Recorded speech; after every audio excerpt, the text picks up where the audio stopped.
আসসালামু আলাইকুম বন্ধুরা, আশা করি সবাই ভালো আছেন। তো বন্ধুরা, আজকে আমি আপনাদেরকে দেখাবো কিভাবে টার্মেক্সের মধ্যে অ্যান্ড্রয়েড টুলস সেট আপ করবেন এবং এটিকে কিভাবে রান করবেন, এবং আমি আপনাদেরকে একটি প্র্যাকটিক্যালও করিয়ে দেখাবো কিভাবে এর মাধ্যমে আপনি কোনো ডিভাইসকে নিজের কন্ট্রোলে নিয়ে আসতে পারেন। ভিডিওটি শুধুমাত্র এডুকেশন পারপাসের জন্য। দয়া করে কেউ এটিকে খারাপ কাজে ব্যবহার করবেন না। যদি করে থাকেন তাহলে এর দায়ভার আপনাকেই নিতে হবে। তো সর্বপ্রথম আপনারা টার্ম্যাক্স অ্যাপসটি ওপেন করে নেবেন। দেখতে পাচ্ছেন আমি এখানে টার্ম্যাক্স অ্যাপটি ওপেন করে রেখেছি। টার্ম্যাক্সে ঢোকার পরে এখানে প্রথম কমান্ড হবে এপিটি আপডেট। তাহলে আপনার সিস্টেমটি আপডেট হয়ে যাবে। আমার সিস্টেমটি আগে থেকে আপডেট দেওয়া ছিল, এই জন্য দ্রুত নিয়ে নিয়েছে। এখানে আপনাদের সময় নেবে, এখানে কিছু ডাউনলোড প্রসেসিং আছে, সেগুলো ডাউনলোড হবে। তো এখানে দয়া করে একটু সময় দিবেন। এরপর কমান্ড দিবেন এপিটি আপগ্রেড। তাহলে আপনার যে এপিটি গুলো আপডেট হয়েছে সেগুলো আবার আপগ্রেড হয়ে যাবে।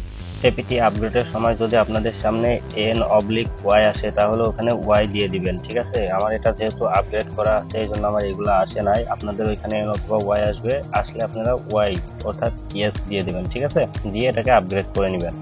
এরপর কমান্ড দেবেন nh।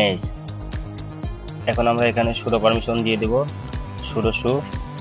এখন এখানে আমাদের যে সুডো পাসওয়ার্ড রয়েছে পাসওয়ার্ডটি দিয়ে দিব, দেন ইন্টার। এখন যে লিঙ্কটি আমি পেস্ট করছি এই লিঙ্কটি আমি আমার ভিডিও ডেসক্রিপশনে দিয়ে দিব। আপনারা চাইলে সেখান থেকে কপি করে নিতে পারবেন, অথবা আমার স্ক্রিনের উপর থেকে দেখে দেখে টাইপ করে নিতে পারেন। লিঙ্কটি লেখা হয়ে গেলে ইন্টারে ক্লিক করে দিব। তো এখানে এই টুলসটি কলন হবে, কলন হতে একটু সময় নিতে পারে, কারণ আমার টুলসটি আগে থেকেই কলন করা রয়েছে। এই জন্য আমার এখানে দেখাচ্ছে অলরেডি এক্সিস্ট। আপনাদের এটি ডাউনলোড হবে এবং ডাউনলোড হতে সময় নেবে। সময় নেওয়ার পর ডাউনলোড হবে। ডাউনলোড হওয়ার পর আপনারা যদি এখানে ls দেন তাহলে দেখতে পারবেন অ্যান্ড্রয়েড নামের একটি ফোল্ডার আপনাদের ডিরেক্টরিতে সেভ হয়ে গেছে। এখন এখানে আমরা কমান্ড দিব cd অ্যান্ড্রয়েড। দেখতে পাচ্ছেন আমরা অ্যান্ড্রয়েড ফোল্ডারের মধ্যে প্রবেশ করেছি। এখন যদি আমরা এখানে কমান্ড দেই ls, তাহলে এখানে আমরা আমাদের প্রয়োজনীয় রিকোয়ারমেন্ট দেখতে পাবো। ঠিক আছে, এখন এখানে কমান্ড দিবেন ক্লিয়ার, লিখে টার্মিনালটা ক্লিয়ার করে নেবেন। ক্লিয়ার করে নেওয়ার পরে এখানে কমান্ড দিবেন Python 3 space -m space venv space venv. এখানে একটু সময় নিতে পারে, আর দেখা যাচ্ছে 10 সেকেন্ড বা 15 সেকেন্ড, যাই হোক সেটা আপনার নেটের উপরে নির্ভর করবে, নেট স্পিডের উপরে। তো পরবর্তী কমান্ড দিবেন এখানে সোর্স স্পেস ভেনভি /bin /activate। এখন যদি ভালোভাবে লক্ষ্য করেন তাহলে দেখতে পাবেন আমাদের টার্মিনালের মধ্যে একটা পরিবর্তন এসেছে। সুতরাং আমাদের এনভায়রনমেন্টটি তৈরি হয়ে গেছে। এখন আমাদের এখানে যে রিকোয়ারমেন্টটি রয়েছে, যে requirement.txt, এটাকে এখান থেকে কপি করে নেবেন। কপি করে এখানে লিখবেন pip3 space install space -r। তারপর এখান থেকে যেটা কপি করছেন সেটা এখানে পেস্ট করে দিবেন। তো দেখতে পাচ্ছেন আমার এখানে লেখা রয়েছে রিকোয়ারমেন্ট অলরেডি স্যাটিসফাইড। তো আমি যেহেতু পূর্বে এটা করেছিলাম এই জন্য আমার এখানে এরকম আসছে। আপনারা যেহেতু পূর্বে করে থাকবেন না, তো আপনাদের এটা ডাউনলোড নিবে। ঠিক আছে, ডাউনলোড নিতে একটু সময় লাগবে, এখানে একটু সময় দিবেন। আচ্ছা, এখন আমি এখানে যে কমান্ডটি দিয়েছি এটা আমরা একটু বোঝার চেষ্টা করি। এখানে পাইথন 3 android.py, এটা হলো আমরা যে টুলটি ডাউনলোড করেছি সেই টুলটা অ্যাক্টিভ করার জন্য পাইথন 3 দিয়ে অ্যাক্টিভ করছি। আর এখানে যে বিল্ড মানে আমরা মেক করতে বলছি এখানে হচ্ছে আইপি। সুতরাং আমাদের এই আইপি দিয়ে, ঠিক আছে, এখানে একটা পোর্ট নাম্বার দিতে হয়। তো আমি এখানে 8000-এর উপরে যাই হোক একটা পোর্ট দিতে হয়, আমি এখানে 8000 দিয়েছি। এখানে অর্থাৎ আউটপুট কি নামে হবে। ঠিক আছে, তো আমি এখানে rad.apk দিয়েছি। আপনারা চাইলে এখানে অন্য নামও দিতে পারেন। ঠিক আছে, আর একটা বিষয় সেটা হলো এখানে আমি যে আইপি দিয়েছি 192 168 203 191, ঠিক আছে, এটা হলো আমার ফোনের আইপি। তো আপনারা অবশ্যই আপনাদের ফোনের আইপি এখানে দিবেন। আইপি কিভাবে দেখতে হয় যদি না জানেন তাহলে আপনাদের টার্মিনালে if config লিখে টাইপ করার পর ইন্টার যদি মারেন তাহলে দেখতে পাচ্ছেন এইখানে যে আইপিটি আসছে সেটাই হলো আপনার ফোনের আইপি। আমার এই আইপির জায়গা শুধু আপনার আইপিটি দিবেন, আর বাকি সবকিছু সেম রেখে এখান থেকে ইন্টার করে দিবেন। ঠিক আছে, তো এখন লক্ষ্য করলে দেখতে পাচ্ছেন এখানে আমাদের অ্যাপটি জেনারেট হচ্ছে। অ্যাপটি জেনারেট হতে 1 থেকে 2 মিনিট সময় লাগতে পারে, আর কোনো কোনো সময় দেখা যাচ্ছে একটু দ্রুতই হয়ে যায়।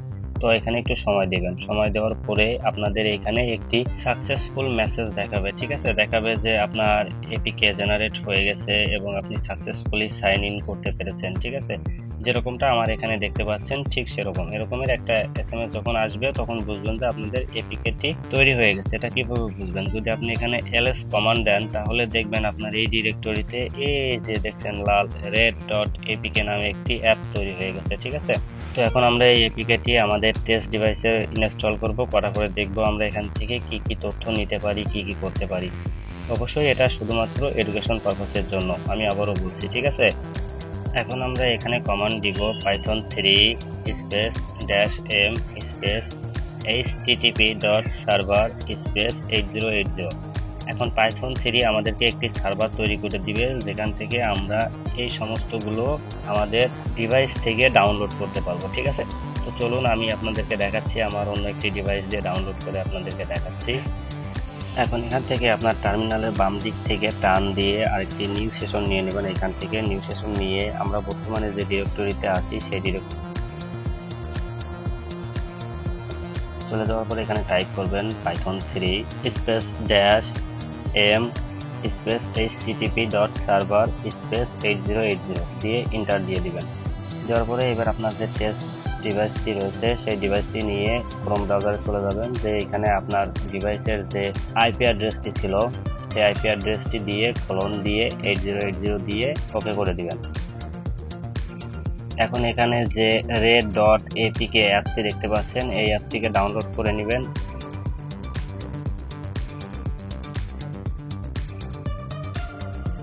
এটা হার্মফুল সিগন্যাল দিবে, তারপর আপনি এটাকে ইনস্টল এনিওয়ে এটার উপরে ক্লিক করে এটাকে ইনস্টল করে নেবেন। ইনস্টল করা হয়ে গেলে এখানে যে পারমিশনগুলো চাই সবগুলো অ্যালাউ করে দিয়ে এটা কন্টিনিউ করে দিবেন। কন্টিনিউ করার পর আপনার এই ডিভাইসের কাজ শেষ। আপনাকে এখন আপনার টার্মিনালে ফেরত যাবেন। টার্মিনালে ফেরত যেয়ে এখানে স্ক্রিনের উপর যে কমান্ডটি দেখতে পাচ্ছেন এই কমান্ডটি লিখে দিবেন, দিয়ে এন্টার করে দিবেন। এন্টার করলেই দেখতে পাবেন এখানে আমাদের ডিভাইসটি কানেক্ট হয়ে গেছে। ঠিক আছে, আমার ডিভাইসের নাম V2026 দেখতে পাচ্ছেন এখানে। এখন আমরা যদি এখানে ডিভাইস ইনফো লিখে কমান্ড দেই তাহলে এখানে দেখতে পাচ্ছেন আমার ডিভাইসের ইনফরমেশন চলে আসছে।